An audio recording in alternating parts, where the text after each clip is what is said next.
ভগবানের পুজোর সময় এই ভুলটা কখনো করবে না, সেটা জেনে রাখো। 1. প্রদীপ দিয়ে কখনো ধূপ জ্বালাবে না। 2. শঙ্খ কখনো 3 বারের বেশি বাজাবে না।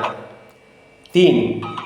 প্লাস্টিকের বোতলে গঙ্গা জল কখনো রাখবে না। 4. সংকল্প পুজো হলে তখন পুজো দিতে দেরি করবেন না। যে সময় সংকল্প করবেন সেই সময় পুজোটা দেবেন, দেরি যেন না হয়। 5. মাটিতে বসে কখনো পূজা করবেন না। 6.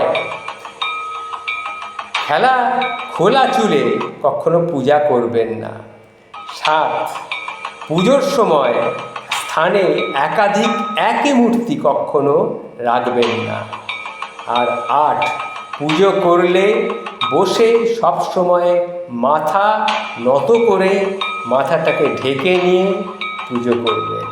এগুলো হচ্ছে ভগবানের পুজো করার সময়, এগুলোই হচ্ছে আপনাকে মেনে চলতে হবে। এই ভুলগুলো যদি আপনি করেন তাহলে খুব অন্যায় করবেন, ভগবান সেটা কিছুতেই মেনে নেবেন না। নমস্কার।